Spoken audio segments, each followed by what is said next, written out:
Bonjour. Dans cette leçon 7.19, j'aimerais vous présenter deux nouvelles utilisations. Bon, Michael, je suis en train de faire une vidéo. Tu ne peux pas te taire un peu? Tu peux aller jouer quelque part d'autre. Bon, comme je vous disais, j'aimerais vous présenter deux nouveaux emplois de l'imparfait. Salut Steve! Alors, Michael, ça suffit, hein? Je suis en train de travailler ici. Attention, hein? Si ça continue, je vais en parler avec maman. Bon, dans cette leçon, vous avez déjà appris au sujet d'une utilisation dans l'emploi de l'imparfait.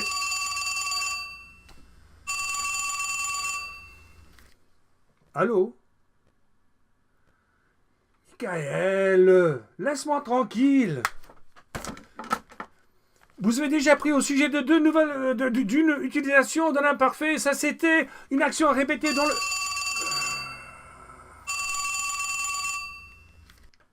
Allô? Ah oui, tu es très amusant, Michael. Alors, ça suffit. Un instant, s'il vous plaît.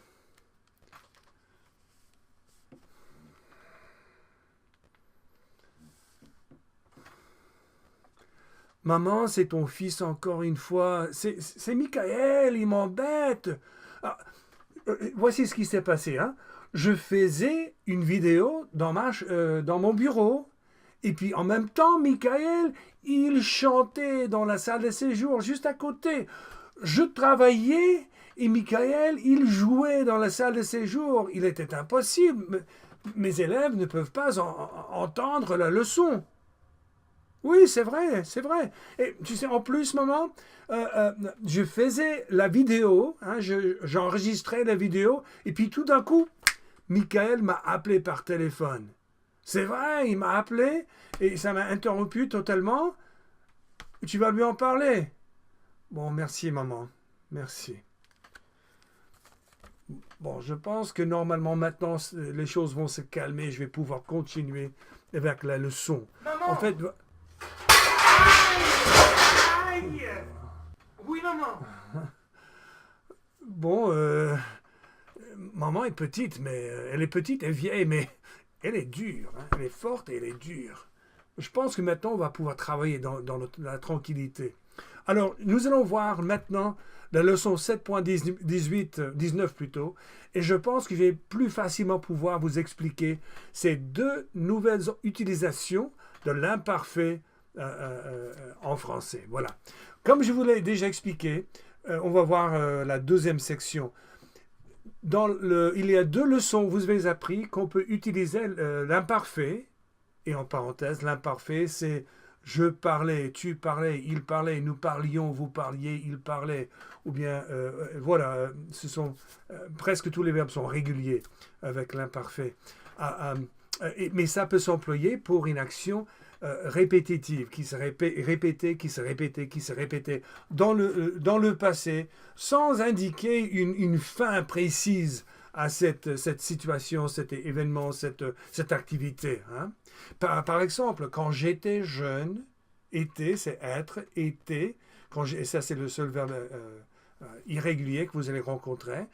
Quand j'étais jeune, je faisais beaucoup de devoirs. Chaque soir, lundi, mardi, mercredi, jeudi, même vendredi, je faisais des devoirs chaque soir en 1961, 62, 63.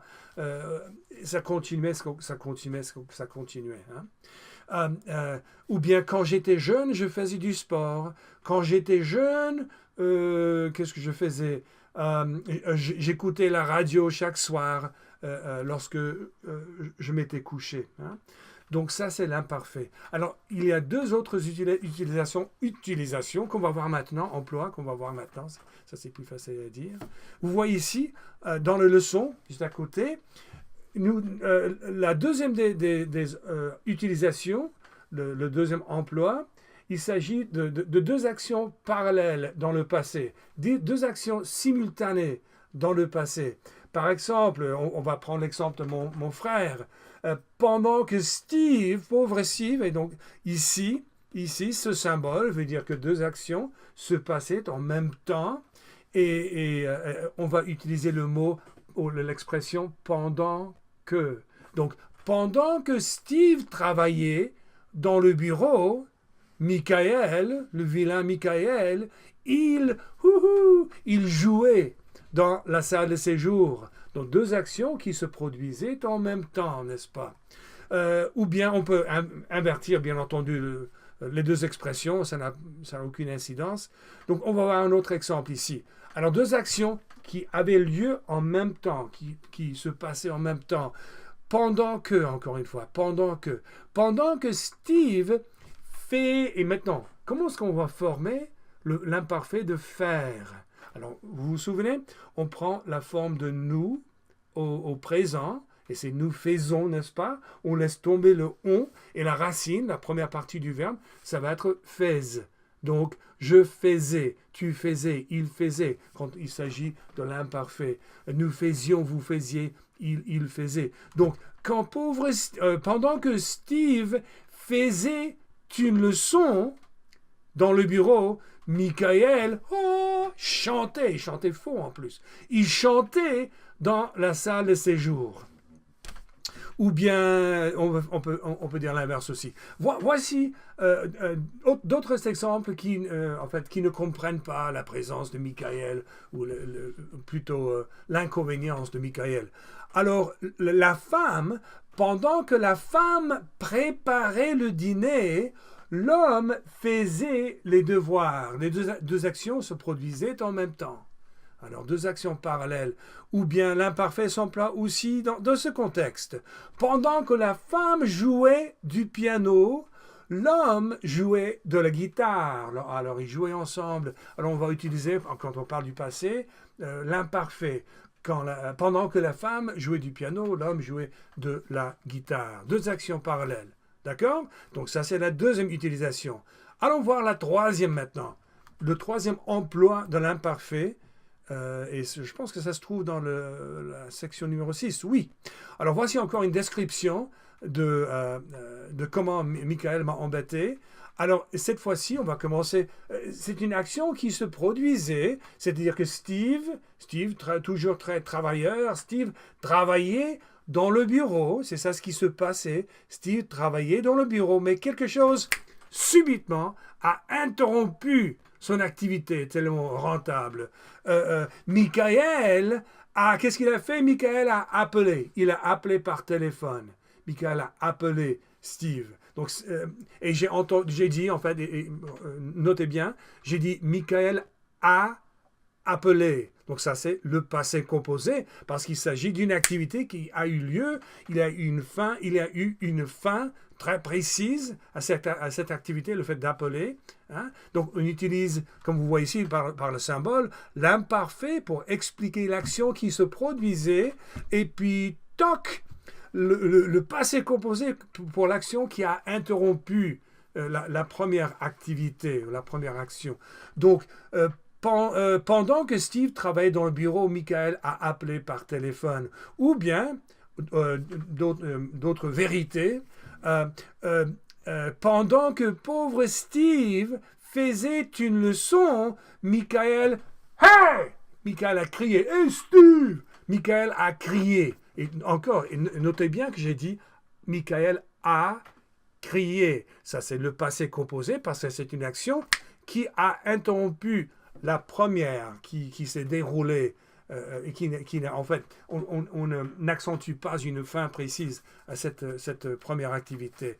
Donc, pendant que Steve faisait une leçon, Michael a crié. Il a interrompu Steve. Encore, voici quelques exemples d'autres exemples en fait. Voici une femme on parle du passé, qui était en train de préparer le dîner. Donc, la femme préparait le dîner. Pendant que la femme préparait le dîner, l'homme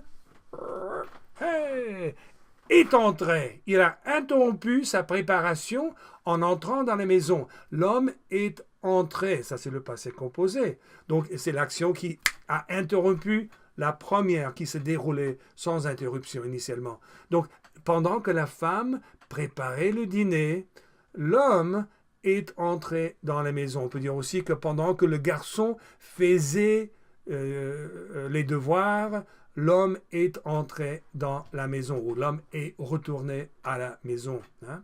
Donc, notez une chose importante ici. Quand on commence avec l'action qui se déroulait, on va dire pendant que. Mais si nous commençons la phrase par l'action qui a interrompu la première, hein, nous n'allons pas dire pendant que, nous allons dire quand. Donc, quand l'homme est entré dans la maison, voici ce qui se passait. La femme préparait le dîner. Quand l'homme est entré dans la maison, la femme préparait le dîner et le garçon faisait les devoirs. Hein? Encore un autre exemple, et ça c'est une scène charmante. Cet homme très généreux, cet homme très généreux, il offre des fleurs à sa femme qui est en train de laver la vaisselle. Mais on parle du passé. Donc, pendant que la femme lavait la vaisselle,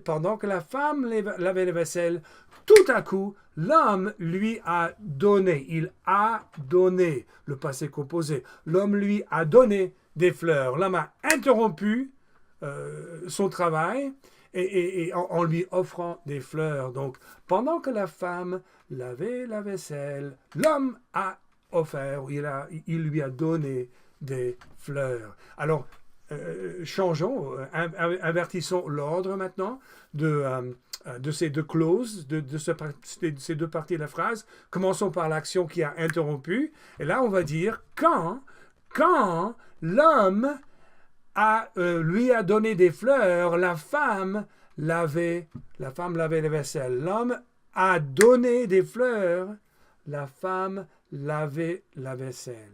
Voilà. Donc voilà les deux autres utilisations de l'imparfait en français. La première, c'était une action répétitive dans le passé. La deuxième, c'était deux actions parallèles ou simultanées. Et la troisième, c'est une action qui s'est déroulée, qui a été interrompue par une deuxième. Hein.